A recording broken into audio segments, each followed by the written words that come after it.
थका हूँ झूठे तानों से, अधर्मियों के मिथ्या शब्द बानों से। हिंदू इतिहास का सीना टटोलता हूँ मैं, महर्षि भारद्वाज पुत्र गुरु द्रोण बोलता हूँ। मुझे अहंकारी कहने वाले बने बैठे संत हैं। पूछता हूँ तुमसे मैं, क्या कभी पढ़े तुमने ग्रंथ है?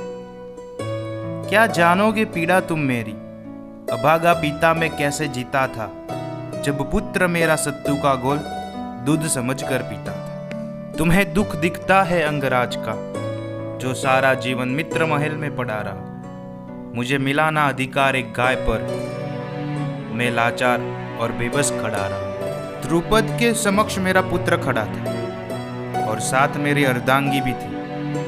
भिक्षा की अभिलाषा ना थी, अधिकार में केवल एक गाय ही तो मांगी थी। अपमानित हुआ था मैं भरी सभा में, सब भूल चुका था मेरा बाल सखा। मृत पड़ी थी रिश्तों की गरिमा, एक गाय भी वो ना दे सका। प्रतिकार नहीं था मेरे मन में, जो होता तो विध्वंस हो जाता। पांचाल की उसी मिट्टी में मेरे मित्र का वंश खो जाता। विद्या का मान मेरा शिष्य मुझे लौटाएगा, कुछ ऐसा मन में ठाना था। दुख के उसी तमस में मैंने असली रिश्तों को पहचाना था। पात्रता जिस शिष्य में थी, उस पार्थ को भव्य बनाया था। मैंने अपने पुत्र को छोड़कर अर्जुन को ब्रह्मास्त्र दिया था। जब जिक्र होगा एकलव्य का, मुझ पर लांछन 1000 लगेंगे। शिक्षा देकर पैसा खाकर खून चूसने वाले मुझे अधर्मी बारंबार कहेंगे।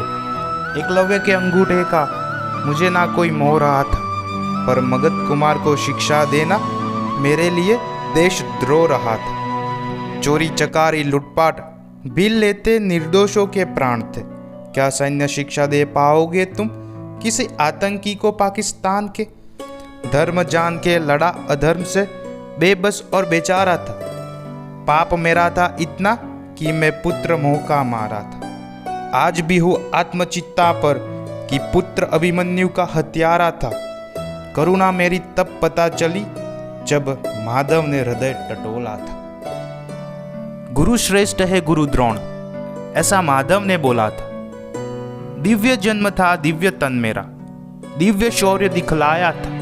द्रोण पात्र से जन्म लिया और द्रोणाचार्य कहलाया था। द्रोण पात्र से जन्म लिया और गुरु श्रेष्ठ में द्रोणाचार्य कहलाया।